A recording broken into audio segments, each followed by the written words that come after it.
Good morning. Thank you for joining us today.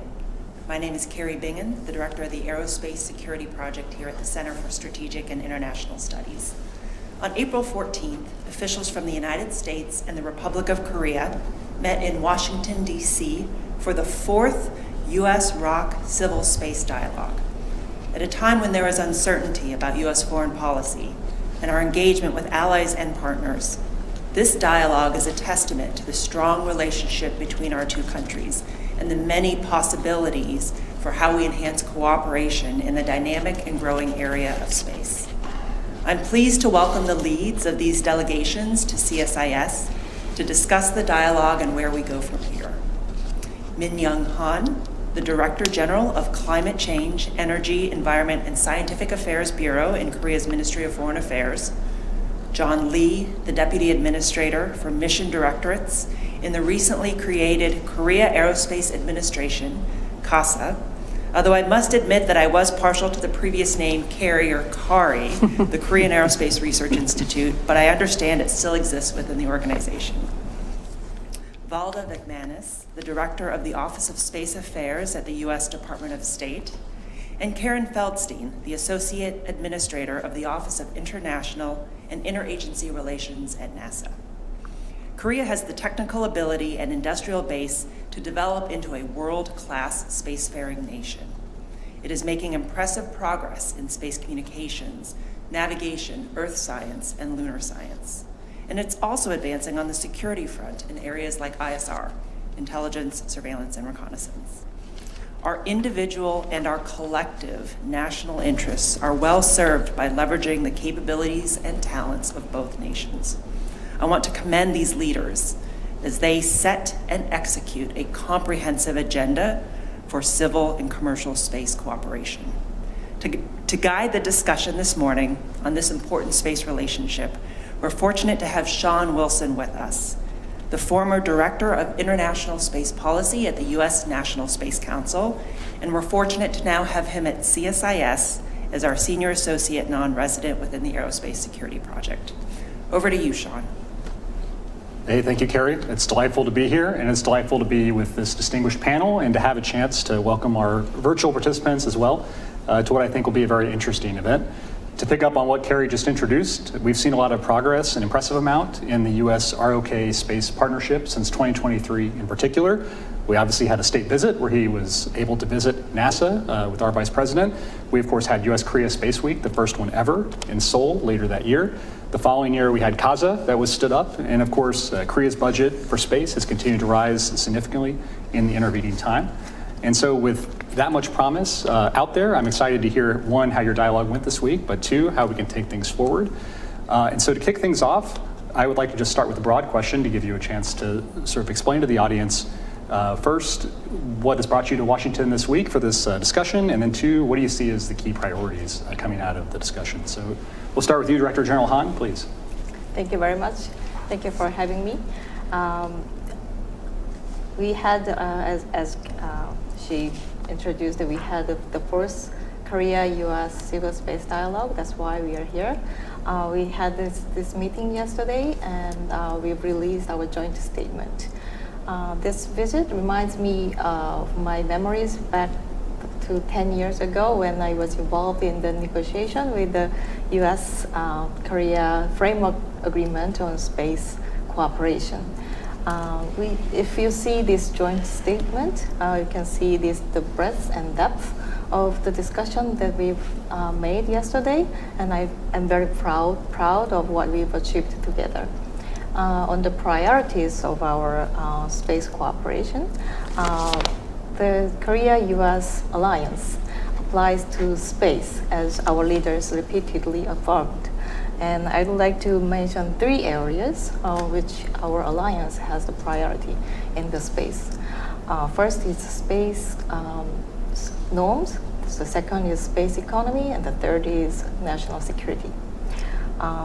There are more actors in this space nowadays, and more of the economic players are involved in this area. So it's important to have space norms. So Korea, with our increased ability and capability, so we are eager to contribute to setting the space norms. Secondly, as also as the players in this space economy expands and our activities expands in space, it's important to have secure, trusted, and reliable supply chain in space economy. And it's also important to have these trusted partners and allies to have this secure supply chain. And I think the Korea and U.S. alliance can make great contribution to have forming this secure supply chain and national security. But finally, of course, the space, because of its intrinsic dual-use characteristics of space, national security also is a good, important area for the space cooperation. For example, Korea, we committed not to conduct direct ascent as ASAT missile testing following the U.S. announcement in October 2022. So I think that's the area that we can focus on, helping our alliance moving forward. Thank you. That's such a good point. And I'm glad you raised national security. And while that wasn't obviously a focus of the dialogue yesterday, I think it is an important part of the Space Alliance now and into the future. How about we turn to Director Vikmanis and you give us your sense on priorities moving forward? Well, I think Director General Han captured the high points. I would say, from my perspective, it was an incredibly positive and very robust dialogue that we had. We had the State Department, NASA, NOAA, USGS, FAA, FCC. We had so many partners on the US side who were eager to have this conversation. I also want to note it was the first dialogue where we had KASA participate since it was stood up. And it was also a treat because we got to co-chair it with our colleagues from NASA. I think as DG Han said, I mean, even though it was a civil and commercially focused dialogue, I think we all recognize that the U.S. ROK alliance is critical to security on the Korean Peninsula and the broader Indo-Pacific region. I think that we actually talked about some very tangible areas of cooperation. It wasn't just an exchange of views. We actually got into some actionable items. We talked about commercial cooperation, obviously, harmonizing regulations. We talked about enhancing Earth observation, space weather cooperation, maritime domain awareness. So incredibly useful, and I am looking forward to the follow-on from many of the suggestions and the discussions that we had yesterday. So fantastic. Oh, great to hear it. How about you, Vice Administrator Lee? Yeah, so I was in Colorado Springs prior week, and so I had an opportunity to actually interact with a number of U.S. Companies, corporations, as well as potential partners from other countries. And so Space Symposium was a great opportunity for us to interact, but also start looking forward in terms of where we want to go. Many of them understand that we have a new space agency, is a formal government agency that now they can speak to directly, and an opportunity not only with the European countries, but also Southeast countries as well. So that was a week before. And so coming in here, I thought, in terms of the way that it was arranged, yesterday was a fantastic time that we had together, because I think we actually had some concrete projects that we could look at, and then we actually had takeaways that we can, and actionable takeaways. And so instead of just giving overviews over the status, but we actually had some key projects that we could look at, and then hopefully set some milestones that we can accomplish together. So in terms of what I saw yesterday was, again, I think the relationship that we have with the U.S. is solid, and I think just continue to prove that relationship is strong and will continue to be strong as we work together. No, that's great to hear. And I love that partnership is already at the core of what NASA is doing right out of the gate, which I think is huge. Associate Administrator Feldstein, please. So I love all of these comments. They really give a feel for the strategic importance of this dialogue and the extent to which it's become a whole of government approach on the civil space side. I'll give you a little data for context of the depth of this relationship, which extends well before we came to the table in this fashion. We have 23 active agreements with 11 different institutions in Korea. It's one of the very few partnerships that span every one of our mission areas. And I think, Director General Han, you mentioned the framework agreement that we signed in 2016. I think there are 14 implementing agencies on the Korean side, which really gives you a sense of the breadth. For us, we always say that about 9 or so international partners account for half of our entire body of 700 or so international agreements, and Korea is among those partners that extend back that far. I also really appreciate the comments setting the context, your 3 objectives, trusted partners, setting space norms, space economy, et cetera. We are cooperating with one another because it meets our national interests, it furthers our priorities, fuels our space economy. And I think that's a discussion like yesterday reminds us of how aligned we are in those ways and allows us to have deeper conversations to identify those things that remain consistent with those priorities and allow us to move forward. So it was a really good day.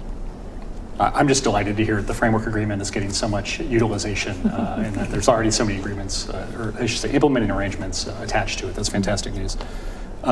Next question is for our Korean colleagues in particular. Former CSIS intern Jacob Bradley previously wrote a research paper on what led to the creation of KASA. So I'd love to hear from your perspective, what do you see as sort of driving this expansive Korean investment into space? And sort of how is that expansive investment being reflected in sort of your policies and strategies on the Korean government side? Ladies first. Okay. Reaching for the stars is everybody's dream. So it's not only the rocket science, but also our dream to contribute to expanding the human activity into space.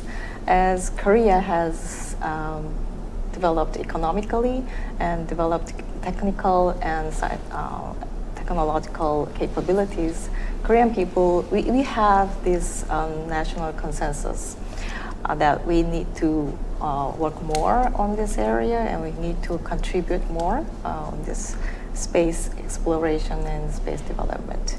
And this was reflected in our recent policy change and the space governance change. So the government decided to have our own dedicated government agency, KASA. So we established KASA last year, and the chair of National Space Committee was elevated from Prime Minister to the President. And more of those line ministries, related ministries, are now participating in this space committee.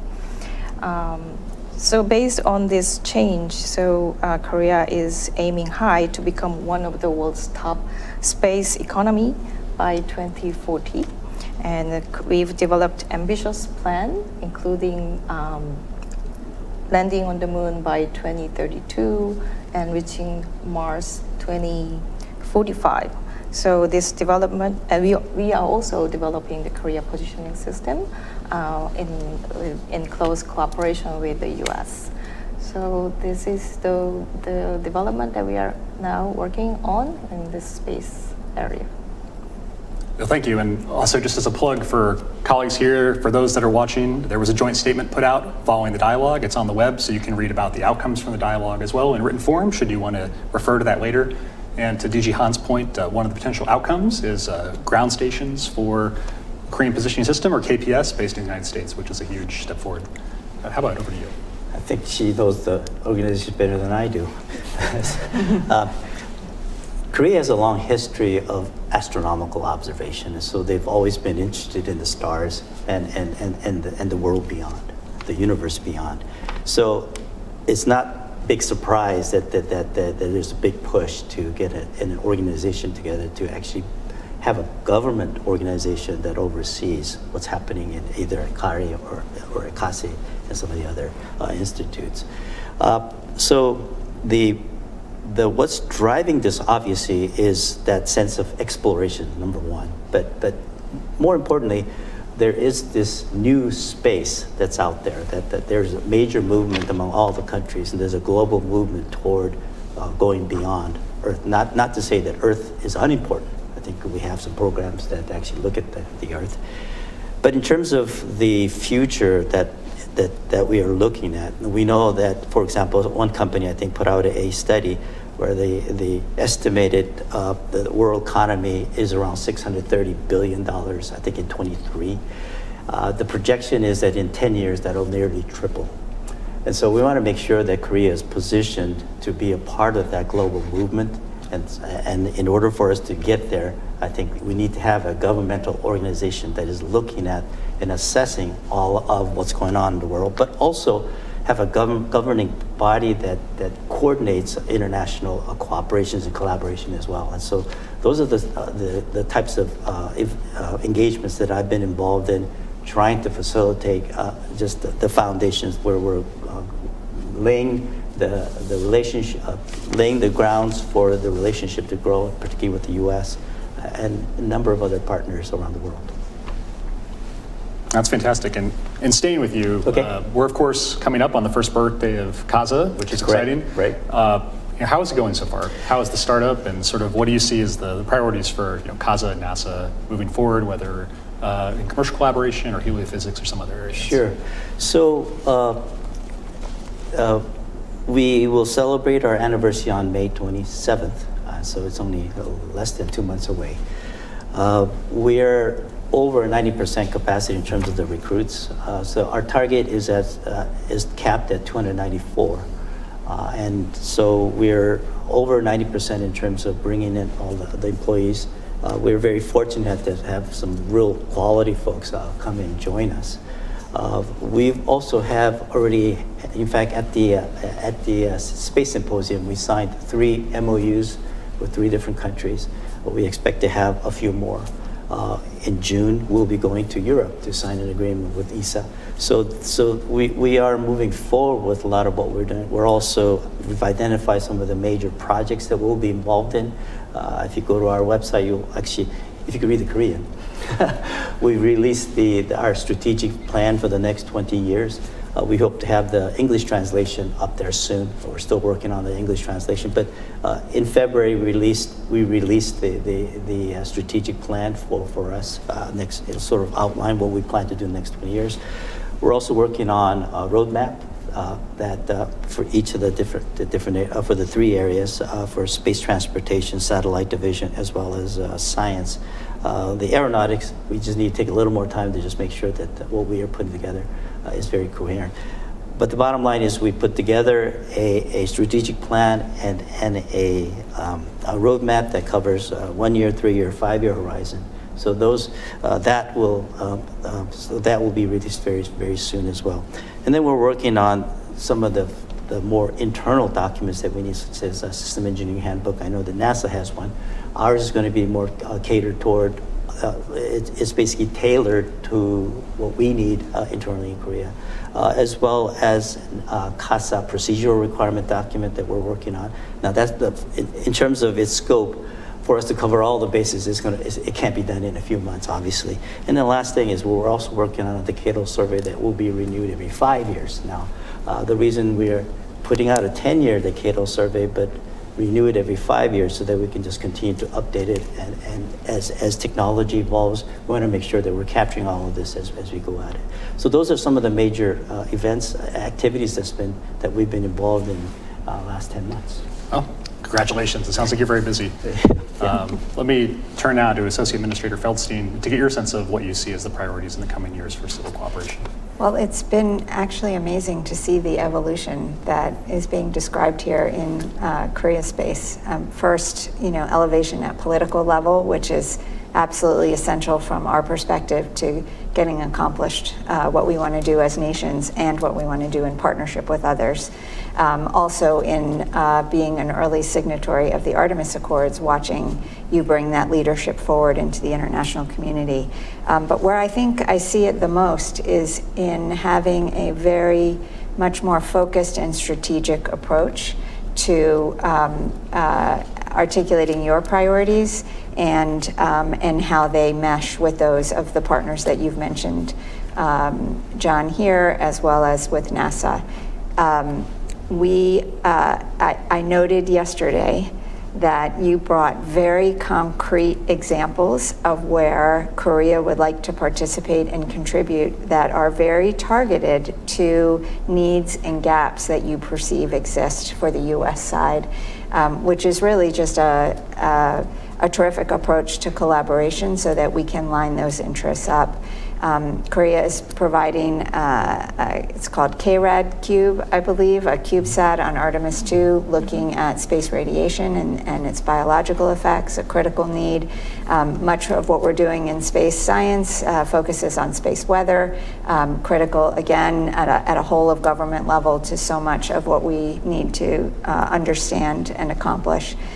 So really, we have fruitful areas identified to pursue that should be much easier to realize that in those instances where you kind of start with two menus on both sides and then have to figure out how to come together.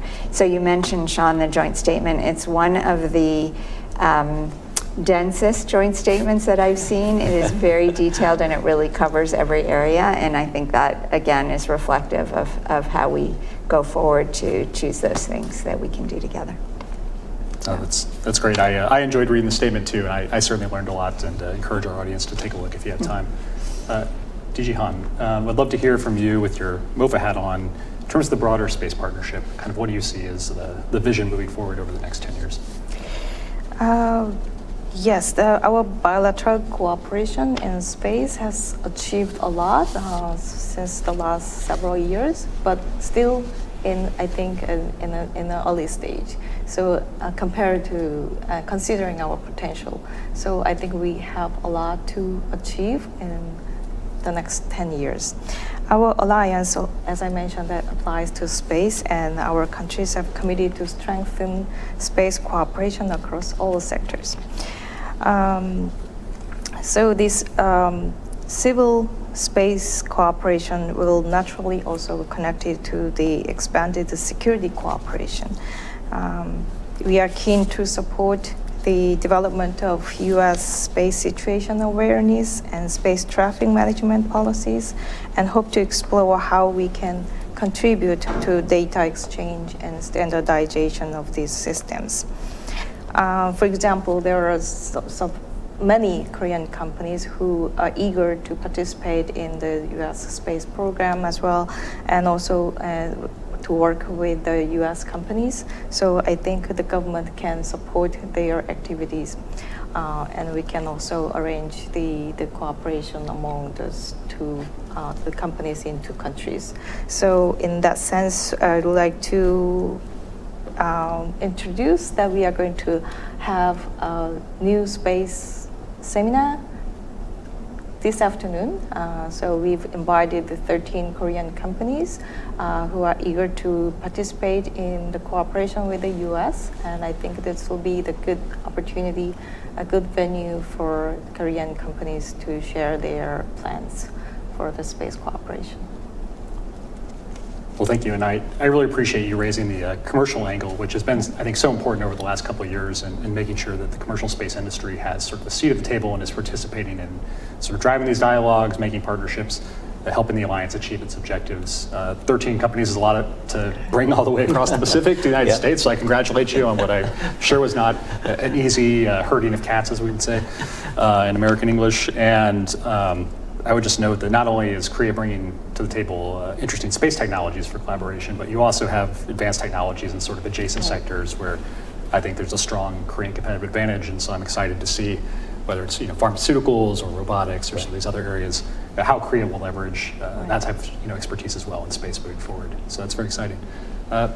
over to you. What do you see as the priorities over the next 2 years? I'm going to double down on the commercial angle that both DG Han and you mentioned. I think we have wonderful cooperation at the government-to-government level. We've had the what we call Track 1.5, government and industry.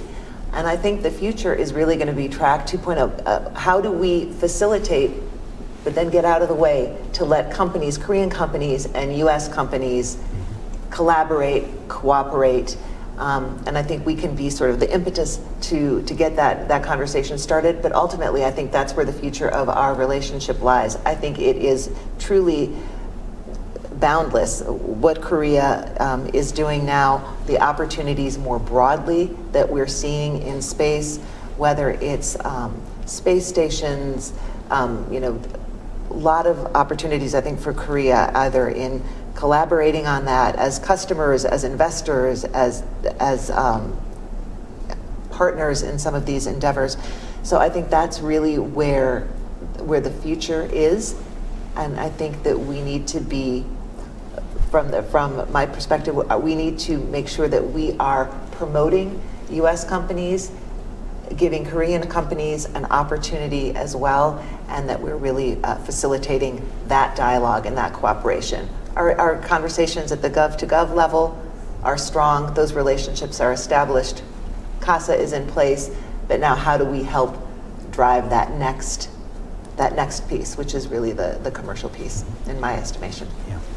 Well, I love all of that, and I think you touched on something that we don't always talk about a lot, but it's very important, which is the investment piece. Mm-hmm. When people hear space, they think hardware, maybe they think a little bit of software in terms of space, but the flow of investment back and forth, whether it is into sort of innovative startups or sort of bigger efforts, is absolutely indispensable. Korean-based companies are already investing into important U.S. space enterprises, including the follow-on commercial stations, potentially to the ISS.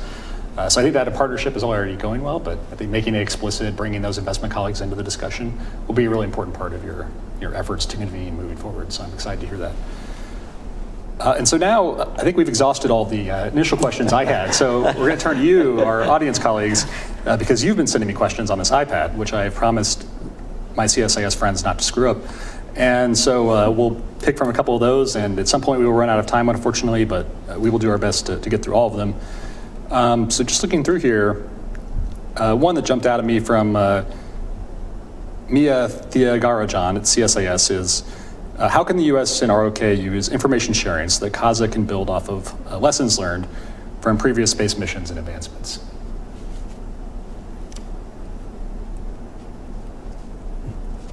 Anyone want to take that one? Yeah, sure. Good example of information sharing is, I think we could co-develop a project called Codex, and it was a chronograph that we put on the International Space Station. I think the fact that the two teams worked, KASI, our Space Science Institute, worked very closely with Goddard to develop this instrument, and in the process, I think both parties learned a lot about not only the process, but also in terms of how the different cultures can work together. We were very fortunate that the Goddard was very open to co-building this instrument. And then the next one, we launched that a few months ago. And then in February, or was it March? I'm starting to lose track of time these days. We had SphereX, which was another joint development, where we provided the test chamber, specifically built for SphereX. And so we actually had a very unique opportunity again for that collaboration. In the process, the scientists actually got to work together in that. In fact, I was just talking to the folks that developed the SphereX, and they asked me whether they could work on the next phase of same type of science, and having the Koreans be more involved, like next phase, and actually utilize the chamber and actually modify it and make it use it for the next mission that they're proposing. So those are, again, that's in the hardware area, but certainly there's a lot of collaboration that is already going on in terms of software, but also in science, as well as in the other hardware development. So it's not something that's going to happen in the future. It's actually happening now. And I think as we expand our relationship, we're going to see a lot more opportunities for that growth. And I think the Koreans are very excited that this opportunity is coming to us. Also, the other thing that I want to mention in terms of the commercial, I just want to hint, and I know that there was, I actually visited all the major players that are going to be part of the follow-on, the commercial space station. They're very excited to work with the Koreans. In fact, that discussion is already going on. In fact, there's some agreements that's already been signed by Korean companies with the U.S. companies. So that is not something that is it's something that we're talking about, but it's actually happening. And we're going to see a lot more of that in the coming year or two as Korea starts to get more involved. A lot of the smaller companies are getting involved. And this is the area where we are moving away from the government-led space to private sector-led space, and that's the shift that we're making. And eventually, once that happens, I think once that traction does take place, then I think we're going to see a lot more of these agreements. You'll see a lot more in the papers. And I think it's again, government is there to facilitate, to enable. We really want the private sector to take this thing on and really make it grow. And that's such a good point. I remember seeing a comment from a gentleman, I can't remember his name offhand, but I think it was your vice chair maybe of the Korean National Space Council, who talked about shifting the Korean approach towards something that is leveraging innovation out of the Korean private sector. That's and correct. Taking advantage of that. And, right. and when I think about lessons learned, I think actually NASA has been a really good model to potentially draw upon for KASA and others of how do you do commercial integration? How do you sort of leverage commercial services to help, you're always limited resources, go further, go faster, innovate more. Yeah, having spent 29 and a half years at NASA, I picked up a few things. I know, I love that. All right, from our audience, we have a bunch of questions coming in here. How about this one? And I'm actually not sure, so I'd love to hear, I'll add an editorial on top, which is first, sort of, how does Korea see space situational awareness or space traffic kind of coordination efforts? And then kind of following on that, how can the U.S. and Korea collaborate to improve SSA, sometimes called SDA, sometimes called Space Traffic Management or Space Traffic Coordination moving forward? I'm agnostic on the acronym, but would love to hear what you guys see as a priority on that. I think would you like to? I can certainly pick that up. So what is this exactly? Yeah, the question from an anonymous person on the internet was, how can the U.S. and Korea collaborate to improve space situational awareness moving forward? I can pick it up from here. I think that was our last, if I'm not mistaken, it was our last topic of the day yesterday. And this is one area that I think that not only the U.S. is interested in collaborating with us, and we certainly are positioning ourselves to make sure that we are in tandem with the U.S. I think it's very critical for us to have a mutual understanding of where we're going, so that we are not we don't create any misunderstanding, but actually we're on the same path. Having said that, with the U.S., we're also talking to the Europeans about the same thing, so that it's not simply just U.S. Korea, but it's actually worldwide, that we have a common understanding of what is needed. So this is one area we will be focusing on more diligently in the years to come, and I think it's a very critical area for us to have a real common understanding among all the countries in terms of where we need to go with this. Now, that's fantastic. And just for my own understanding, and perhaps the audience as well, within KASA, is there sort of an SSA function already? Who sort of handles that mission? So that question actually came up during one of my discussions with the European countries last year. And so it's been on my radar for a while, and we actually have a project that's going to focus on that specifically. Oh, fantastic. So we have people assigned to do that. It's just that we are new. We are trying to cover as much bases as we can. Obviously, we're not going to be able to cover all the bases at the depth that NASA or the U.S. can, but certainly it's certainly on my radar, and we are looking at that very closely and figuring out how that we really need to partner with other countries to make sure that we are coordinating very closely. That's wonderful. I appreciate it. Anybody else? Oh, please. I'd like to add just one point, that the case that we've made is a good example in exchanging the information with the U.S. And I'd like to talk about that we are operating the Korean Pathfinder lunar orbiter called Dalmuri, and that this Korean Pathfinder lunar orbiter had 4 collision avoidance maneuvers with close coordination with the U.S. NASA. And I think I talked about this setting the norms in space. I think this is one of the good example that we've made a good successful maneuvers in lunar exploration, and I think we are going to further this cooperation in exchange of information and coordination. We've already talked about this, the KPLO's end of mission disposal in a safe and sustainable way. I think that's one of the areas that we can contribute together for this developing the space norms. Well, that's actually a really good point, and I think it ties into another question I had sort of had, which is including this sort of SSA around the moon, which people often probably don't think about. What sort of leadership role is Korea taking in the Artemis Accord signatories group, which is continuing to expand? 54 countries, am I right now? Mm-hmm. Congratulations. I'd love to hear more about whether it's SSA or other areas, if there are parts of the Artemis Accords group that Korea is hoping to drive. I think we're the 10th signatory on the Artemis Accord, if I'm not mistaken. So obviously, Korea was already forging ahead with the Artemis Accord. One of the things that we are looking at, in fact, we were at the M2M architecture meeting in Dubai. We have a very active role in making sure that we do have a leadership role with the Artemis Accord.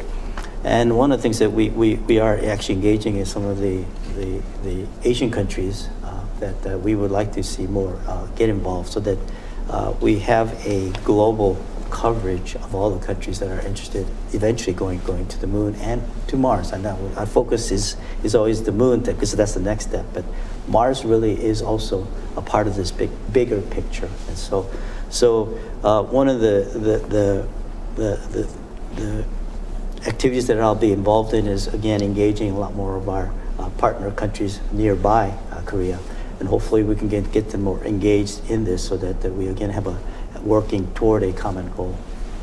Thank you, that's fantastic. And then, of course, if State or NASA would like to say anything further on this, welcome your inputs. I would just add that both in the UN Committee on the Peaceful Uses of Outer Space, UN COPUOS, as well as in the Accord signatory group, Korea has been a fantastic partner. We share the same values about safety, transparency, sustainability of outer space. And to Administrator Lee's point, Korea is an impactful partner in the region. The message on the value of the Accords, the importance of the Accords, is a message that is often best delivered by our Accord signatories and partners. And so Korea has played a very active role, a very impactful role in talking about conveying the value and the purpose of the Artemis Accords, and for that we're very thankful. And I think, you were talking about STM, SSA. I think that is an area where we had an excellent discussion yesterday. I think that I see that just as a continuation of cooperation with values that we already share on debris mitigation, safety, sustainability. It is the next step in bringing those values to make them more concrete in what we're doing in space. Let me just add that I was in fact at the UN COPUOS meeting last June last year. We know about the ATLAC and a number of other activities that's going on, and so we are cognizant of the needs, and we're still in the process of figuring out how we can actually facilitate a greater involvement with all the countries, and making sure that that we are very closely aligned with the objectives that is there for. Any other comments on this one? Just that the original question, I think, was lessons learned, and how do partners benefit from lessons learned. And I think, when you think about the Artemis Accords community that's working very hard to implement these very high-level principles, There's a varying degree, as you might expect, among 54 countries of technical capability and understanding. And so one of the efforts has been to have a series of technical presentations that are all publicly available information, things like lunar lighting or orbital debris, for example, and KASA hosted one of those about a month or so ago. So that's another place where it's not only receiving information for any particular partner, but sharing as well, and those forums for engagement are really helpful for that.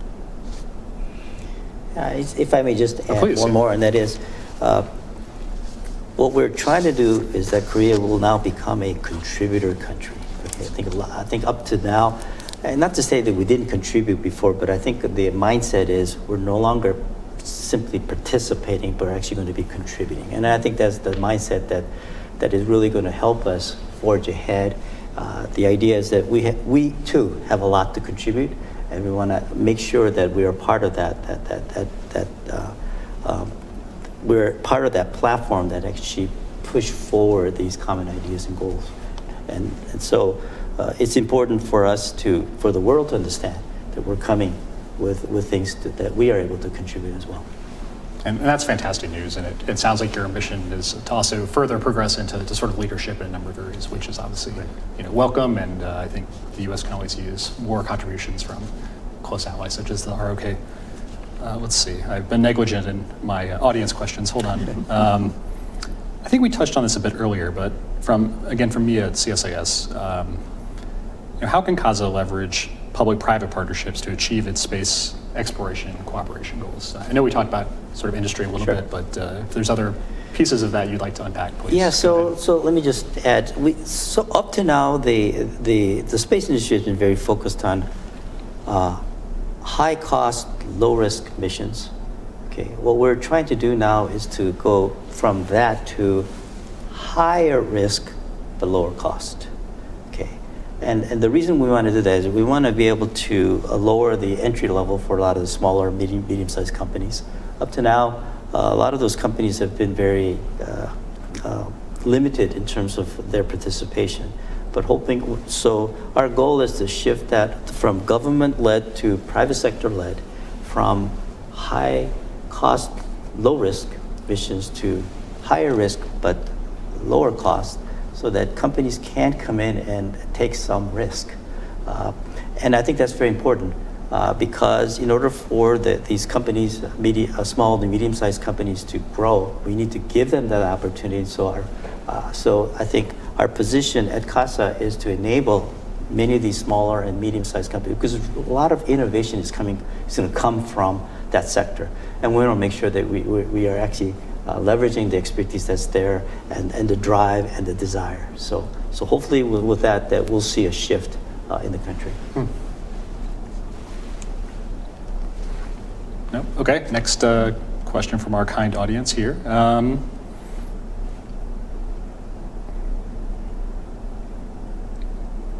Sorry, I feel like I'm picking on you a little bit. That's okay. We're getting a lot of KASA questions. Sure, because I'm sure they're very curious about what's happening with KASA. So that's perfect. Yeah, you have your birthday coming up, so I think people are keen to get ready to celebrate. Yeah, but we're less than a year old though. So just one candle. Sure. Right. This is from Jacob Bradley. How has the new KASA improved U.S. ROK space cooperation? So we've sort of touched on priorities, but maybe just in a centralizing sense, has it, you think, improved the efficiency or the ability to work with the United States? Oh, I think so. I mean, we came in, and again, Karen was there last September when the administrator and I came to actually sign our agreement. We have a lot of dialogue that's going on. We're working with very closely with NASA on the L4 mission. That's actually truly an international mission that we're taking on. It's got number of partner countries that are involved in this discussion, but it actually originated with this concept with NASA. Actually, this is something that NASA scientists and I have been thinking about for the last 7 years. It's coming to fruition. We know that this L4 mission is a very unique mission because that's one point in space where no other country has gone. So it's actually a major undertaking. Again, we're not going to do it alone. We're going to do it with partners. And but NASA has a lot of expertise in space, and so what we want to do is make sure that we're working in tandem with NASA and leverage some of the knowledge, and hopefully, and as I said before, even a couple of years, I didn't think we were ready to come with this contribution mode or contributor mode. But as I visit all the various industry companies, and one of the things that I'm realizing is that Korea is moving very fast. And for example, I just visited a company about 3 weeks ago. The technology they didn't have a couple of years ago, they now have to be able to cut mirror or lens, significant size, beyond a meter. So those technologies are rapidly evolving in Korea. And so with this technology evolving, we want to leverage, again, our close relationship with NASA so that we forge ahead in a number of these areas, especially in science. And just maybe for the benefit of our audience, what is L4 and why is it important? Yeah. So there are five maybe for my points. benefit. Right. Look, L4 is actually Lagrange point 4. It's where it's nearly gravity neutral, so they don't expend a lot of fuel to stay in at that point. There are 5 points. We have a number of assets at L1, which is between the sun and directly between the sun and the Earth. And then there's L5, where the Europeans are going with their visual mission. And then L4 is our mission to go there in 2035. So the goal is to have instruments, sensors that are out there so we can get a stereoscopic view, and it will enrich our science. But more importantly, because we're going to have so many assets in space, it's very important for us to predict, especially when there are solar energetical particle events in space, that we have assets there that are there to give us warning, and especially as we plan to continue to send astronauts into space, but also to protect our assets, not only in space, but also assets on Earth. Oh, thank you. Yeah, really appreciate the explanation. I would add, from a partner perspective, I began my first comments by talking about all of the agreements we have with many institutions, and that's been remarkably successful cooperation in a whole host of different areas. But I think the greatest value of a single space agency is internal to Korea. So we came into Seoul, and I think, if I'm not mistaken, might have been your first international partner meeting after the establishment of the space agency. But the real value of being able to align as a nation behind your vision and your strategy and the budget to support it and the political support you need and the support among your stakeholders, the public. To be able to achieve that with a single entity makes the sum, as the saying goes, much greater than the parts. So we have these 23 or so collaborative areas, but the strength you can bring by having an entity that brings together your nation behind a single set of goals is incredibly impactful, I think, from a partner perspective. Yeah, that's such an important point, right? The inspiration piece for younger Koreans thinking about a career in space or STEM more generally, to realize there's now a very clear pathway for them to get involved, I think. Right. Will pay huge dividends down the line. Definitely. Another question, this time from Kendra Lefebvre at CSIS. Kendra is asking, how much attention is being paid to the human element of cooperation? Boy, I get all the questions today. Okay, so unless Valda, you want to start. No, go ahead. So the human element is very, very important to us. But however, as NASA and everybody else is moving toward the commercial sector, I think this is one of the reasons I actually visited a lot of these, the U.S. companies that are involved in the follow-on space station. The human element is very important. However, what I'm seeing is a trend that everything is going commercial. And so we don't necessarily have to have our own assets to build a human element from Korea's perspective. I think the key thing is it's actually in our strategic plan that we eventually will send someone to space. The question is when and how, but utilizing what's already out there. I don't believe in recreating, having duplicate sets when we don't need to. I think there are enough areas where we could invest in So clearly that's part of our strategic plan, but I think we also have to be very prudent in terms of how we manage our budget. And so right now we're monitoring the current development with NASA and the follow-on, not only to the International Space Station, but the follow-on. I visited all the major players in that realm already. We're gathering all the information. We put together a task force that's going to be looking at our Moon to Mars strategy, but also to microgravity's environment as well. So those are a number of activities we're still involved in investigating and figuring out exactly how it all fits in as part of our big picture. So clearly, we do have intentions of going, but the question is when and how much. Wow, that's really interesting. I actually wasn't tracking that Korea was seeking to resume its human spaceflight program. It was already so far along in studying microgravity and, say, LEO or Moon and Mars. It's fantastic. Yeah, again, but I don't want it's not like we're going to send an astronaut this year or next year. That's again, I have to be very careful. What I'm trying to say is it's all part of our planning, and we'll just make sure that we're prudent in planning accordingly. And again, I don't get to set all of the agendas, as you know.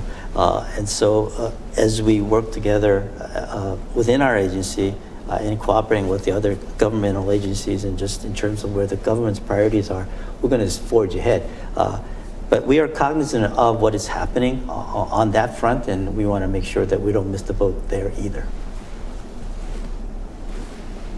I would just add, I suspect the question was talking about the human element in spaceflight, as you addressed, but I also want to highlight there is the human element of the importance of space to inspiring the next generation, encouraging STEM education, the benefits that accrue to all of humanity from space. So I think sometimes when we talk about the political dimension or the commercial dimension, it's easy to forget, but we shouldn't, that sort of very fundamental, that inspirational piece and sort of the benefit to all of humanity that we get from our space exploration. And I think when we're doing it together, when we're partnering with our close allies like Korea, it's all the more impactful. So even if that's not exactly what the question was getting at, I thought I would put a plug in for that element as well. Well, and as a recovering diplomat, I love the idea of answering the question you wished you received instead of the one you're given. So, Right. We're starting to run out of time here. So, Okay. Just to let everybody know that KASA is actively recruiting now, so That's right. anybody interested? Yeah. so I should brush up my Korean as well. That's correct.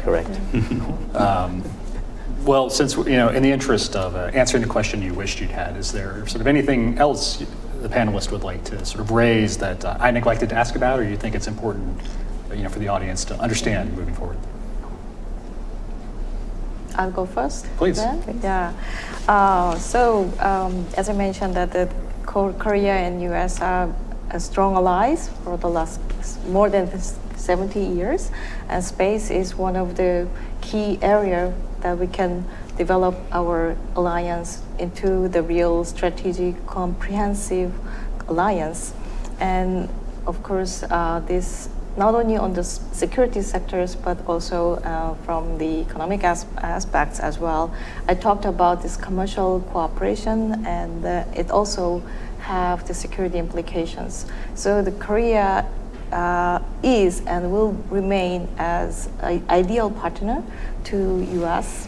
in space area.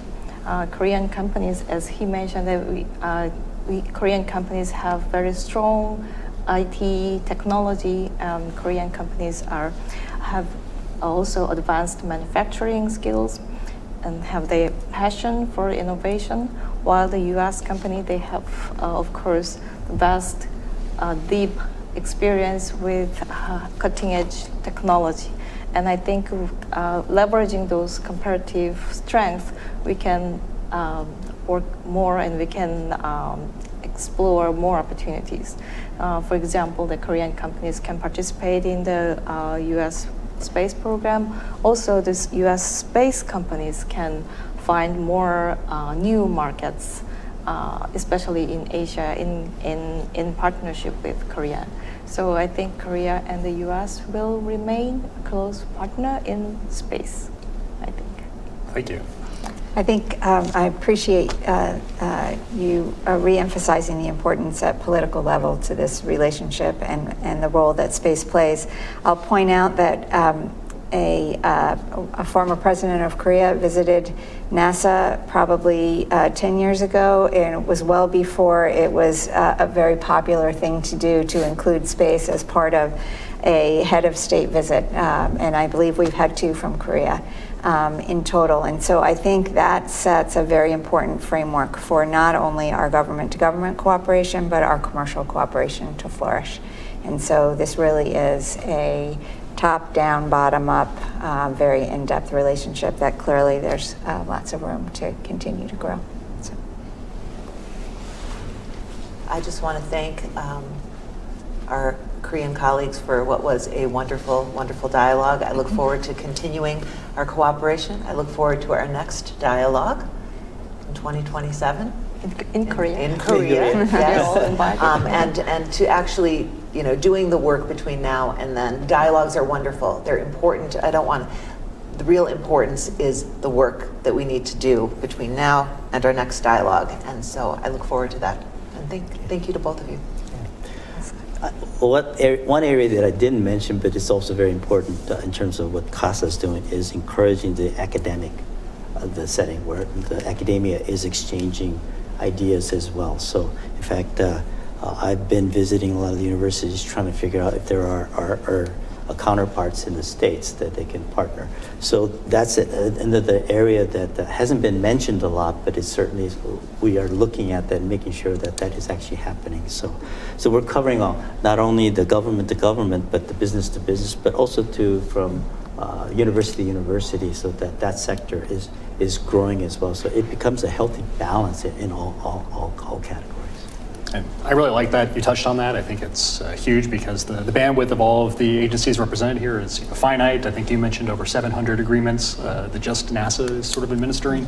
So keeping the cooperation going at sort of other levels, including this sort of academic channel, is so important. Right. I think very valuable. Well, we've about ran out of time, so I just want to say thank you again to the panelists for joining. Thank you to our audience that is watching virtually. And I'm really excited about where things have gone in the last couple of years. I think there's a lot of momentum in the relationship, and it sounds like the best is yet to come. So thank you again for your time, and we'll see everybody again soon, I hope. Okay. Well, thank you. Thank you. Thank you.